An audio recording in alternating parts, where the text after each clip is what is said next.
നമസ്കാരം, മലയാളി വാർത്തയിലേക്ക് സ്വാഗതം. ശബരിമല വിഷയം വലിയ ട്വിസ്റ്റിലേക്കൊക്കെയാണ് ഇപ്പോൾ പോയിക്കൊണ്ടിരിക്കുന്നത്.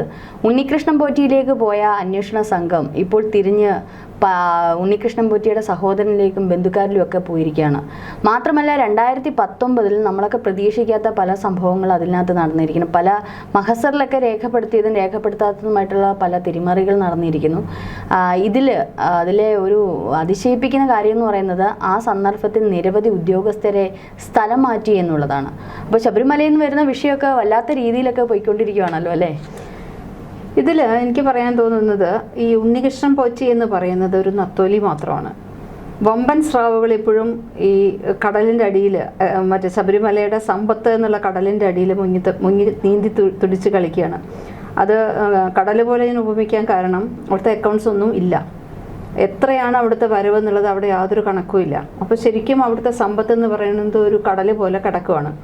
അപ്പോൾ അതിൻ്റെ ഉള്ളിൽ നിന്ന് എന്ത് വാരിയെടുത്താലും ആരും അറിയില്ല എന്നൊരു തോന്നൽ അവിടെ ഉണ്ടായിട്ടുണ്ട് എന്ന് തന്നെയാണ് തോന്നുന്നത്. അതല്ല എന്നുണ്ടെങ്കിൽ ഇപ്പോൾ ഉണ്ണികൃഷ്ണൻ പോറ്റി എന്ന് പറയുന്ന ആളെ അറസ്റ്റ് ചെയ്തിട്ട് 5 ദിവസമായി, റിമാൻഡിലായിട്ട് 4 ദിവസമായി. പക്ഷേ എങ്കിലും ഒന്നും തന്നെ ഒരു കൃത്യമായിട്ട് ഇതുവരെ ഒന്നും തന്നെ കിട്ടിയിട്ടില്ല എന്ന് പറയാം. ഇപ്പോൾ പുറത്തു വരുന്ന പേരുകൾ തന്നെ അദ്ദേഹം കുറേ പേരുകൾ പറഞ്ഞിട്ടുണ്ട്. അതെ, ഇതൊന്നും വലിയ വലിയ ഉന്നതരുടെ പേരുകളാണ് പറയുന്നത്. താൻ വെറും ഇരയായിരുന്നു, സ്വർണത്തിന്റെ പങ്ക് പറ്റിയവരാണ് ബാക്കി എല്ലാവരും എന്നാണ് ഇപ്പോൾ പറഞ്ഞുകൊണ്ടിരിക്കുന്നത്. ഇപ്പോൾ വീട്ടിൽ ഇന്നലെ 4 മണി മുതൽ രാത്രി 12:30 മണി വരെ റെയ്ഡ് നടത്തി. കിട്ടിയത് ആകെ കുറച്ച് സ്വർണ്ണ ആഭരണങ്ങളും പിന്നെ ഡോക്യുമെന്റ്സ്, ഭൂമി കോടികളുടെ ഭൂമി തട്ടിപ്പുമായിട്ട് ബന്ധപ്പെട്ട് പിന്നെ ഭൂമി ഇടപാടുകളുടെ കുറേ രേഖകൾ കിട്ടി. കുറച്ച് രേഖകൾ കത്തിച്ച നിലയിലും കണ്ടിട്ടുണ്ട്. അപ്പോൾ ഈ കത്തിച്ചത് എന്താണ് എന്നുള്ളത് ഇപ്പോൾ കത്തിച്ചു പോയി കഴിഞ്ഞു. അതുകൊണ്ട് അത് എന്താണെന്നുള്ളതിനെ കുറിച്ച് അറിയില്ല. പക്ഷെ ഇത്രയും രേഖകൾ കിട്ടി. അപ്പോൾ ഇയാളിപ്പോൾ തുറന്ന് പറഞ്ഞുകൊണ്ടിരിക്കുന്നത് ഇതിൽ ഞാൻ മാത്രമല്ല പങ്കാളി, ഇത് എൻ്റെ കുറ്റമല്ല, എന്നെ ഇടയിൽ വിട്ടതാണ്. കാരണം അതൊരു സത്യമാവാൻ ചാൻസ് ഉണ്ട്. അത് ആദ്യം മുതലേ പറയുന്നത്. അതെ, കാരണം എന്താണെന്ന് വെച്ച് കഴിഞ്ഞാൽ ഇവർ വിചാരിച്ചത് ഇയാള് വെറും സ്പോൺസറാണ്. അപ്പോൾ സ്പോൺസറുടെ മറവിൽ ഇങ്ങനൊരു തട്ടിപ്പ് നടത്തുകയാണെങ്കിൽ അത് കുറ്റം മറ്റാരിലേക്കും എത്തില്ല എന്നൊരു തോന്നലുണ്ടായിരിക്കും. കാരണം അതുകൊണ്ടാണല്ലോ ഈ സ്വർണ്ണപ്പാളി ചെമ്പുപാളിയാണെന്ന് എഴുതി കൊടുത്തത് മുരാരി തന്നെയാണ്. പക്ഷെ എനിക്ക് തോന്നുന്നു നമ്മുടെ ഭരണ തലപ്പത്തിരിക്കുന്നവർക്ക് ഒരു അക്കിടി പറ്റിയെന്ന്. കാരണം ഇവർ വിചാരിച്ചു, സാധാരണ ഇവരുടെയൊക്കെ കേസുകൾ അറിയാലോ, ക്രൈം ബ്രാഞ്ച് സാധാരണ അവരുടെ മേലുദ്യോഗസ്ഥന്മാരെ അറിയിപ്പിച്ചുകൊണ്ട് ഒരു അന്വേഷണ സംഘമൊക്കെ രൂപീകരിച്ചു. പക്ഷെ ഇത് ഹൈക്കോടതി ഏറ്റെടുത്ത് അങ്ങ് വേറൊരു തലത്തിലായി. സാധാരണ ഹൈക്കോടതി നമ്മൾ അങ്ങനെ വിമർശിക്കാൻ പറ്റില്ല. എന്നാലും ചില കാര്യങ്ങളൊക്കെ ഈ പറയുന്നോണം അവർക്ക് അനുചിതമായിട്ടുള്ള വിധികളൊക്കെ വന്നിട്ടുണ്ട്. പക്ഷേ അത്തരത്തിൽ ഹൈക്കോടതി ഇതൊരു വേറൊരു തലത്തിലേക്ക് കൊണ്ടുപോയി. കാരണം ക്ഷേത്രവുമായി ബന്ധപ്പെട്ട് നമ്മൾ എപ്പോഴും ശ്രദ്ധിക്കാറുണ്ട്, ഹൈക്കോടതി ക്ഷേത്രത്തിന് അനുയോജ്യമായ കൃത്യമായ തീരുമാനങ്ങളാണ് എപ്പോഴും എടുക്കുന്നത്. ആ ഒരു കാര്യത്തിൽ നമുക്ക് കോടതിയെ പ്രശംസിക്കേണ്ടിയിരിക്കുന്നു. അപ്പോൾ ഇപ്പോൾ വെട്ടിലായിരിക്കുന്നത് അവരുടെ ഒരു അന്വേഷണ സംഘം വേണം, SIT വേണം എന്നുള്ള രീതിയിൽ വന്നു. ആ അന്വേഷണ സംഘം ഇതുവരെയും നല്ല കൃത്യമായ രീതിയിലാണ് പോയിക്കൊണ്ട്. ഇനി എപ്പോഴാണ് ട്വിസ്റ്റ് ചെയ്ത് ഇവരുടെ ഇടയിലേക്ക് പോകുന്നത്? കാരണം അന്വേഷണ ഉദ്യോഗസ്ഥന്മാരെ അന്വേഷണ ഉദ്യോഗസ്ഥന്മാർ നമ്മുടെ ആഭ്യന്തര വകുപ്പിന് കീഴിലുള്ളവരും ഉണ്ടല്ലോ. അപ്പോൾ ഇതിനിടയിലുള്ള ഒരു പാര പണിതാലും മതിയല്ലോ ട്വിസ്റ്റ് ചെയ്ത് പോകാൻ. അപ്പോൾ അതുകൊണ്ടായിരിക്കും ഒരു പക്ഷേ പ്രതിപക്ഷം ഇപ്പോൾ പറയുന്നത് CBI തന്നെ അന്വേഷണത്തിലേക്ക് വരണം എന്നുള്ളത്. ഇപ്പം നിലവിലുള്ള നിലവിലുള്ള അന്വേഷണം നല്ല കൃത്യമായി പോകുന്നത് കൊണ്ടാണ് പല ഉന്നത തലങ്ങളിലേക്ക് ഇത് ബന്ധം പോകുന്നത്. രാഷ്ട്രീയ നേതാക്കളിലേക്കൊക്കെ പോകുന്നുണ്ട്. നിലവിലുള്ള ശരിക്കും തലയിൽ കൈവെക്കുന്ന അവസ്ഥയിലേക്ക് എത്തിയിരിക്കുകയാണ്. ഇപ്പോൾ ഉണ്ണികൃഷ്ണൻ പോറ്റി ഒട്ടും പ്രതീക്ഷയില്ല. ഉണ്ണികൃഷ്ണൻ പോറ്റി വിചാരിച്ചു, ഭരണത്തലവൻ മുഖ്യമന്ത്രി വരെ എൻ്റെ കസ്റ്റഡിയിൽ ഇരിക്കുമ്പോൾ ഞാൻ എന്തിനാ പേടിക്കുന്നത്? ആ ഒരു ഹുങ്കാണ് ആദ്യം കാണിച്ചുകൊണ്ടിരുന്നത്. പക്ഷേ ഇപ്പോൾ തല കുമ്പിട്ട് നിൽക്കുന്ന അല്ലെങ്കിൽ പിടിവിട്ടുപോയ ഉണ്ണികൃഷ്ണൻ പോറ്റിയെ നമുക്കിപ്പോൾ കാണാൻ സാധിക്കുന്നു. അതുകൊണ്ടാണ് SITയുടെ അന്വേഷണ സംഘം ഇറങ്ങി പുറത്തേക്ക് വന്ന ഒട്ടനെ തന്നെ മാധ്യമങ്ങളോട് പറഞ്ഞ് ഞാനല്ല, ഇതിന് പിന്നിൽ ആളുണ്ട് എന്ന് കൃത്യമായിട്ട് ഒറ്റ ലൈനിൽ പറഞ്ഞിട്ട് പോയത്. ഇനി ഉണ്ണികൃഷ്ണൻ പോറ്റിയുടെ അഡ്വക്കേറ്റ് ഉൾപ്പെടെ മാധ്യമങ്ങളോട് പറയുന്നത് ഉണ്ണികൃഷ്ണൻ പോറ്റി ഒരു ചെറിയ മീൻ മാത്രമാണ്, ഇതിലെ വലിയ വമ്പന്മാർ വേറെയുണ്ട്, ഇദ്ദേഹത്തിനെ പെടുത്തിയതാണ്.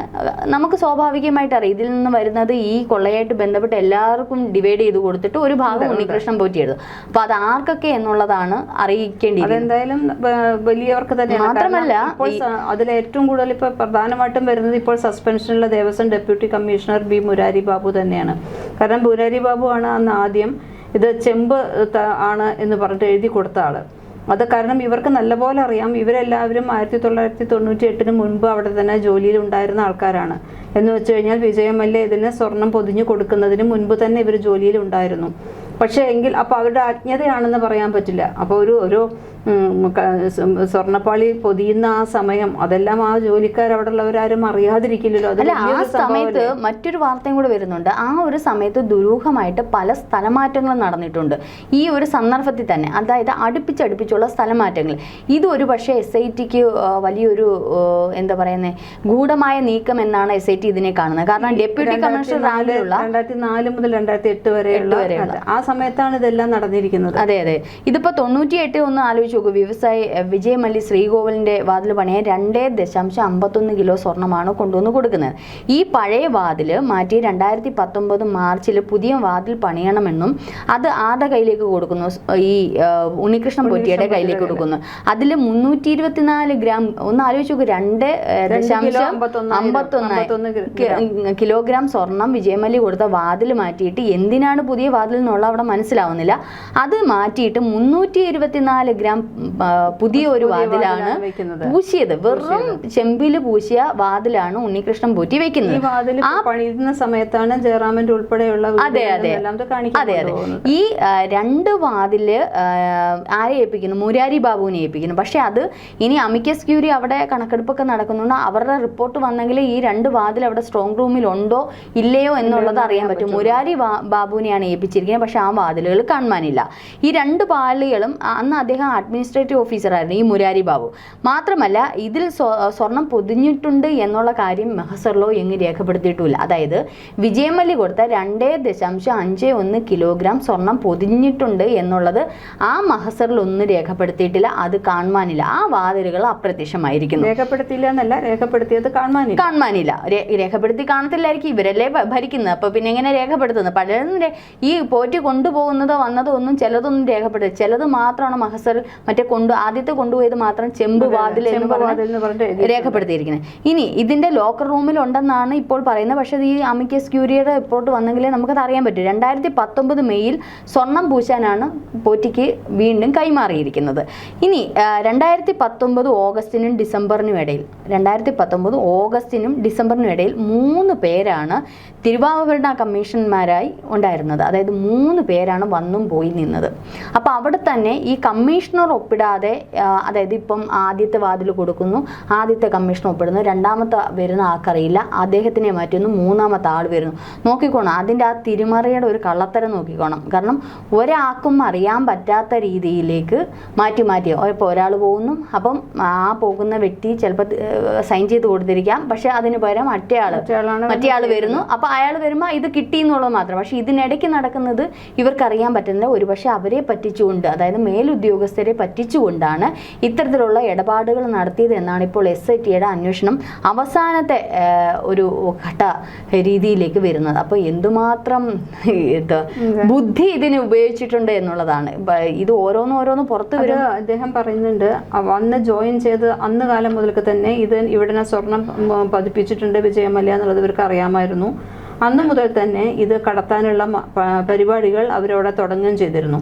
അത് വ്യക്തമായിട്ട് തന്നെ അദ്ദേഹം പറയുന്നുണ്ട്. കാരണം ഞങ്ങളത് ചെയ്യാൻ തുടങ്ങിയിട്ടുണ്ട്. ജോയിൻ ചെയ്ത സമയം മുതൽ തന്നെ എങ്ങനെയാണ് അത് അടിച്ചു മാറ്റുക എന്നുള്ളതാണ് കൂടുതലായിട്ട്. അയ്യപ്പനെ എങ്ങനെ സേവിക്കാം എന്നുള്ളതിലല്ല അവർ കൂടുതൽ ശ്രദ്ധിച്ചിരുന്നത്, എങ്ങനെ അയ്യപ്പന്റെ സ്വത്ത് അടിച്ചു മാറ്റാമെന്നുള്ളതായിരുന്നു എന്നുള്ളത് അവർ ഇപ്പോൾ ഈ ചോദ്യം ചെയ്യലിൽ തുറന്ന് പറഞ്ഞിട്ടുണ്ട്. ഏതായാലും ഈ ഉണ്ണികൃഷ്ണൻ പറയുന്ന പല കാര്യങ്ങൾക്കും വൈരുദ്ധ്യമാണെന്നാണ് പറയുന്നത്. അദ്ദേഹം ഇപ്പൊ പറയുന്നതല്ല പിന്നീട് പറയുന്നത്. കാരണം ഈ അതെന്താണെന്നറിയോ, ഇപ്പൊ ഈ ഇതിന്റെ ചർച്ചകൾ നടക്കുമ്പോൾ തന്നെ ഇവിടെ ഈ പ്രശ്നങ്ങളുണ്ട് എന്ന് പറയുമ്പോൾ ആ സമയത്ത് തന്നെ കേരളം വിട്ട് പുള്ളി ബാംഗ്ലൂരും ചെന്നൈയിലും എല്ലാം പോയിട്ടുണ്ട്. അപ്പോൾ പിടിക്കപ്പെടും എന്നുള്ളത് ഏകദേശം ഉറപ്പായപ്പോഴാണ് ഈ പോയിരിക്കുന്നത്. അപ്പോൾ അങ്ങനെ പിടിക്കപ്പെട്ടാൽ എന്ത് പറയണം എന്നുള്ളത് ഒരു വിദഗ്ധോപദേശം പോറ്റിക്ക് കിട്ടിയിട്ടുണ്ട്. അത് വെച്ചിട്ടാണ് ഇപ്പോൾ ഈ പറയുന്നത്. എന്താണ് SITയോട് പറയേണ്ടത് എന്നുള്ളത് പഠിപ്പിച്ചു വിട്ടിട്ടുണ്ട്. ആ പഠിപ്പിച്ചു വിട്ടതിനനുസരിച്ചാണ് ഇപ്പൊ പറഞ്ഞുകൊണ്ടിരിക്കുന്നത്. അതുപോലാണ് പറഞ്ഞു പോയിക്കണം. മാത്രമല്ല അദ്ദേഹത്തിന് വക്കീലും ഒക്കെ വക്കീലുണ്ട്. അപ്പൊ അവരൊക്കെ പറയുന്ന രീതിയിലാണ്. കാരണം അദ്ദേഹത്തിന്റെ പിടിവിട്ടുപോയി. ഭരണതലത്തിലുള്ളവർ ഇദ്ദേഹത്തിനെ രക്ഷപ്പെടുത്തു എന്നുള്ള രീതി വന്നു. പക്ഷെ അതെ ഇനിയിപ്പോ അദ്ദേഹത്തിന്റെ രക്ഷയാണ് നോക്കിക്കൊണ്ടിരിക്കുന്നത്, സ്വരക്ഷയാണ് നോക്കിക്കൊണ്ടിരിക്കുക. ഇപ്പൊ അദ്ദേഹത്തിന്റെ ഒരു സുഹൃത്തും കൂടെ ഇതിനകത്ത് പെട്ടിട്ടുണ്ട്, അനന്തമൂർത്തി എന്ന് പറയുന്ന എന്തോ സുഹൃത്തും കൂടെ ഉണ്ട്. അപ്പൊ ഈ പറയുന്ന ആ സുഹൃത്ത് വഴിയൊക്കെയാണ് പല കാര്യങ്ങളും ചെയ്തുകൊണ്ടിരിക്കുന്നത്. അപ്പം ഉണ്ണികൃഷ്ണൻ പോറ്റി ഈ പറയുന്നോണം നല്ല ബുദ്ധിയുള്ള നെത്തോലി തന്നെയാണെന്നാണ് പുറമേ വരുന്ന ഒരു വാർത്തകൾ. പക്ഷെ ഇത്രയും ബുദ്ധിപൂർവ്വം ചെയ്യും. കാരണം 2019 നമുക്കറിയാം സ്ത്രീ പ്രവേശനവുമായിട്ട് ബന്ധപ്പെട്ട് നിൽക്കുകയാണ്. ആ സമയത്താണ് ഏറ്റവും സമയം കിട്ടിയത് ഇത് മാറ്റാനൊക്കെ. കാരണം അന്ന് ആൾക്കാർ കുറവാണ് അവിടെ. ഇത്ര അധികം ജനങ്ങൾ, കാരണം കൊറോണയുമായി ബന്ധപ്പെട്ട പ്രശ്നങ്ങളുണ്ടായിരുന്നു, സ്ത്രീ പ്രവേശവുമായിട്ട് ബന്ധപ്പെട്ട പ്രശ്നങ്ങളുണ്ടായിരുന്നു. അതുകൊണ്ട് അവിടെ ആൾക്കാരുടെ വരവ് കുറഞ്ഞ സമയത്താണ് ഈ സ്വർണ്ണപ്പാളി ഉള്ള വാതിൽ മാറ്റുന്നതിനൊക്കെയുള്ള സംഭവങ്ങൾ നടക്കുന്നത്. കാരണം ഭക്തജനങ്ങളുടെ കുറച്ച് കുറവും അതുപോലെ തന്നെ ആൾക്കാരുടെ ശ്രദ്ധ മുഴുവൻ മറ്റു വിഷയത്തിലായിരുന്നു. ഈ സ്ത്രീ പ്രവേശ വിഷയത്തിലും അതുപോലെ തന്നെ കൊറോണയും ഇതുമായി ബന്ധപ്പെട്ട പ്രശ്നങ്ങളിലായിരുന്ന സമയത്താണ് ഈ ഇവിടെ ഇങ്ങനെ കുറച്ച് ഗ്രൂപ്പുകാർ, അവിടെ ഉള്ള ദേവസ്വത്തിൽ തന്നെ ഉള്ള ആൾക്കാർ എങ്ങനെ മുഴുവൻ അടിച്ചു മാറ്റാമെന്നുള്ള ചിന്തയിലേക്ക് പോയിരുന്നത്. ഏതായാലും സമയത്താണ് ഇതെല്ലാം നടന്നത്. അതെ അതെ, തീർച്ചയായിട്ടും നമ്മളൊക്കെ വിചാരിക്കും ഇങ്ങനെയൊക്കെയുള്ള വലിയ പ്രശ്നങ്ങൾ വരുന്നിടത്തൊന്നും കൊള്ളത്തരം നടക്കത്തില്ലെന്ന്. കാരണം ഇത്രയും സെക്യൂരിറ്റിയും കാര്യങ്ങളൊക്കെ ഉള്ള സമയമല്ലേ. പക്ഷേ ഇത് നേരെ ഓപ്പോസിറ്റ്, അവർ ആ സമയം തന്നെ തേടിയെന്നുള്ളതാണ്.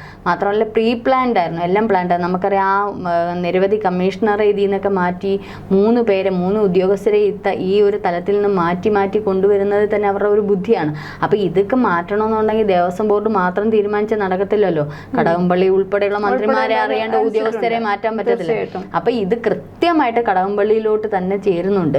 അപ്പോൾ ഇതൊന്ന് തടയാൻ വേണ്ടി ഇത് തടയാൻ വേണ്ടി പല കാര്യങ്ങളും ഇത് നീക്കുക. ഇനിയിപ്പോൾ രാഹുലിനെ പൂട്ടാനുള്ള പരിപാടി, ഷാഫിയുടെ നേർക്കുള്ള കാര്യങ്ങൾ, ഈ പറയുന്ന ഇതിനെ മറയ്ക്കാൻ വേണ്ടി എന്തൊക്കെ ചെയ്യാമോ അതെല്ലാം ചെയ്യുന്നുണ്ട്. പക്ഷെ അത് നടക്കുന്നില്ല. പക്ഷേ SIT ഇത്തരത്തിലുള്ള നല്ല രീതിയിലുള്ള ഈ സ്ട്രെയിറ്റ് ആയിട്ടുള്ള ഒരു അന്വേഷണമാണെങ്കിൽ തീർച്ചയായിട്ടും മുകളിലുള്ളവരെ പൂട്ടാൻ സാധ്യതയുള്ള ആൾക്കാരുടെ പേര് പറയുന്നുണ്ട്. മുരാരി അടക്കമുള്ള അഴിമതിക്കാരായ ഉദ്യോഗസ്ഥരുടെ പേര്: D. സുധീഷ് കുമാർ, മുൻ Devaswom secretary S. Jayasree, assistant എഞ്ചിനീയറായിരുന്ന K. സനിൽകുമാർ, ശബരിമല അഡ്മിനിസ്ട്രേറ്റീവ് ഓഫീസർമാരായി വിരമിച്ച S. ശ്രീകുമാർ, മുൻ തിരുവാഭരണ commissioner K. S. Baiju, R. G. Radhakrishnan, മുൻ executive officer V. S. Rajendra Prasad, മുൻ administrative officer K. Rajendran Nair തുടങ്ങിയവരെല്ലാം പ്രതിപട്ടികയിലുള്ളവരാണ്. ഇത് മാത്രമായിരിക്കുന്നില്ല, ഇതെന്ന് വെച്ച് കഴിഞ്ഞാൽ അതിന്റെ മുകൾ ഭാഗത്തുള്ളവരും പോറ്റി കഴിഞ്ഞാൽ തൊട്ട് താഴെ നിൽക്കുന്ന പ്രതികൾ മാത്രമാണ്. അതിൽ പക്ഷെ ഇപ്പൊ പറയുന്നുണ്ട് പോറ്റിക്ക് പകരം 1-ാം പ്രതിയായിട്ട് വരാനുള്ള ചാൻസ് മുരാരിക്കാണെന്ന് പറയുന്നത്. മിക്കവാറും മുരാരി ബാബുവാണ് 1-ാം പ്രതിയായിട്ട് വരേണ്ട ചാൻസ്. അതിന് തൊട്ട് താഴെ നിൽക്കുന്നവരാണ്. പക്ഷെ ഈ പറഞ്ഞതുപോലെ തിമിംഗലങ്ങൾ ഇവരുമായിരിക്കില്ല.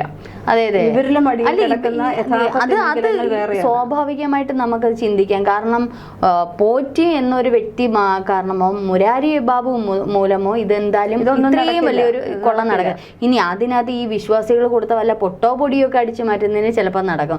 പക്ഷെ അല്ലാതെ ഇത്രയും വലിയൊരു കൊള്ള നടക്കണമെന്നുണ്ടെങ്കിൽ, ശ്രീകോവിലിന്റെ തന്നെ അടിച്ചു മാറ്റി കൊള്ള നടക്കണമെന്നുണ്ടെങ്കിൽ അത് ഈ പറയുന്ന മുരാരി ബാബുവും പോറ്റിയും ദേവസ്വം ബോർഡ് പ്രസിഡന്റുമാരെ വിചാരിച്ചാൽ മാത്രം നടക്കത്തില്ല.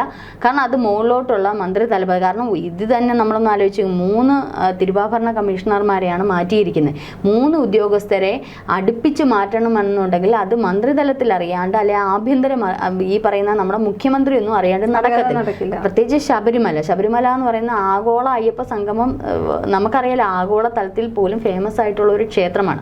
അപ്പം അത്തരത്തിലൊരു ക്ഷേത്രത്തിനെ, നമ്മുടെ കേരളത്തിലുള്ള ഈ ഒരു ക്ഷേത്രത്തെ ഇത്തരത്തിലുള്ള വെട്ടിപ്പ് നടത്തണമെന്നുണ്ടെങ്കിൽ മുകളിലോട്ട് അറിയാണ്ട് നടത്തത്തില്ല. അപ്പൊ പറഞ്ഞപ്പോഴെനിക്ക് ഓർമ്മ എന്താണ്, ദ്രൗപദി മുർമു വരാൻ പോകുന്നു. അതെ, രാഷ്ട്രപതി വരെ വരാൻ പോകുന്നു. ഇന്നോ നാളെയായിട്ടൊക്കെയാണ് ദർശനമൊക്കെ നടത്തുന്നത്. അപ്പം അത്രയ്ക്ക് ഫേമസ് ആയിട്ടുള്ള ക്ഷേത്രത്തിൽ ഈ ഒരു വെട്ടിപ്പ് എന്തായാലും ഈ ചെറിയ നെത്തോലികൾ നടത്തത്തില്ല. അതിനും പിന്നിൽ എന്തായാലും നീലത്തിമിംഗലം വേറെയാണ് കിടക്കുന്നത്. നീലത്തിമിംഗലം വേറെ. ആ നീലത്തിമിംഗലം ആരാണെന്ന് അറിയുന്നതാണ് ഇനി ഏറ്റവും പ്രധാനപ്പെട്ട കാര്യം. പക്ഷെ അതിൽ നമുക്കൊന്ന് സമാധാനിക്കാം. ഈ നേരത്തെ പറഞ്ഞതുപോലെ പൊട്ടോ പൊടിയോ എടുക്കുന്ന മേഴ്ശാന്തിയോ കീഴ്ശാന്തിയോ വരെയൊക്കെ അയ്യപ്പൻ കണ്ണടയ്ക്കും. പക്ഷെ അത് കഴിഞ്ഞ് അയ്യപ്പന്റെ ഇരിക്കുന്ന ഭാഗം തന്നെ എടുത്തു കൊണ്ടുപോകാൻ പോകും. ഇനി വേറൊരു കാര്യം, ഗുരുവായൂർ ക്ഷേത്രത്തിലെ സെയിം രീതി ഇത്തരത്തിൽ തന്നെ ഒരു സംഭവം നടന്നിട്ടുണ്ട്. അതായത് വെള്ളിപ്പാത്രങ്ങൾ, സ്വർണത്തിന്റെ പ്രധാനപ്പെട്ട സംഗതികളൊക്കെ ഉണ്ടല്ലോ, അത് 2 കിലോയൊക്കെ വരുന്നത് തിരിച്ചു വരുമ്പം അത്രയില്ല. പലതും പോയിട്ട് വന്നിട്ടില്ല. അവിടെയൊക്കെ ഈ കൊടുക്കുന്ന തളികകളാണ്, സ്വർണ്ണ തളിക, ചെറിയ സ്വർണ്ണത്തിൽ വെള്ളി തളികകൾ, കൂടുതലും വിളക്കുകൾ കൊടുക്കും. ഈ സ്വർണ്ണ വിളക്കുകൾ, ചെറിയ വിളക്കുകൾ ഉണ്ടാക്കി അത് തങ്കത്തിൽ കൊടുക്കും. വെള്ളിയിൽ അതുപോലെ കൊടുക്കും. ഇതൊന്നും ഇല്ല, പലതും ഒന്നുമില്ല. ഇവിടെ ശബരിമല നടന്നതുപോലെ എനിക്ക് തോന്നുന്നു അതേ ആ വ്യക്തികൾ ദേവസ്വം ബോർഡിൽ ആരെങ്കിലുമൊക്കെ ഗുരുവായൂർ ഉണ്ടായിരിക്കും, അല്ലെങ്കിൽ ഇവർക്ക് ഇത് പറഞ്ഞു കൊടുത്ത് ഇങ്ങനെയൊക്കെ ചെയ്താൽ നമുക്ക് മോശം മോഷ്ടിക്കാം എന്നുള്ളത്. കാരണം കൊണ്ടുപോയത് ഉരുക്കിയെടുത്തിട്ട് അതിൻ്റെ കുറച്ച് ഭാഗമേ ഉള്ളൂ ഇപ്പം.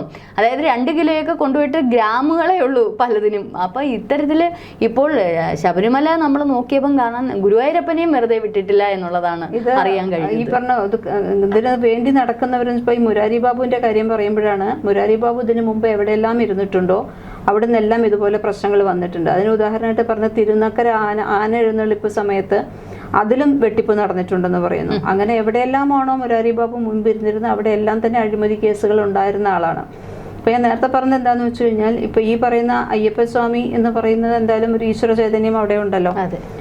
ഇത് ഈ പറയുന്ന പൊട്ടും പൊടിയും എടുത്തുകൊണ്ട് പോകുന്നവർക്കൊക്കെ വേണ്ടിയിട്ട് മൂപ്പര് ചിലപ്പോൾ ഒന്ന് കണ്ണടയ്ക്കും, പാവങ്ങൾ ജീവിച്ചോട്ടെ എന്ന് വിചാരിക്കും. പക്ഷേ അയ്യപ്പനെ മൊത്തം വഹിക്കാൻ വന്നവരെ തിരിച്ച് അയ്യപ്പൻ തന്നെ ഇടപെട്ടിട്ടാണ് ഇത് കേസ് പുറത്തു വന്നത് എന്ന് നമുക്ക് പറയാം. കാരണം എന്താണെന്ന് വെച്ചാൽ, ഈ എടുത്തു കൊണ്ടുപോയ സ്വർണ്ണപ്പാളി തിരിച്ചു കൊണ്ടുവന്ന് വെക്കുന്ന ധനുമാസം 1-ാം തീയതിയാണ് പോച്ചി അറസ്റ്റിലാകുന്നത്. അപ്പോൾ എടുത്തുകൊണ്ടുപോയി ഇത് എടുത്തുകൊണ്ട പോച്ചി അയ്യപ്പൻ തന്നെ അയാളുടെ ഈ പോച്ചിയുടെ തനിനിറം ലോകത്തിന് കാണിച്ചു തന്നതിന് ശേഷമാണ് ആ സ്വർണ്ണപ്പാളി അവിടെ കയറ്റി വെച്ചിട്ടുള്ളത്.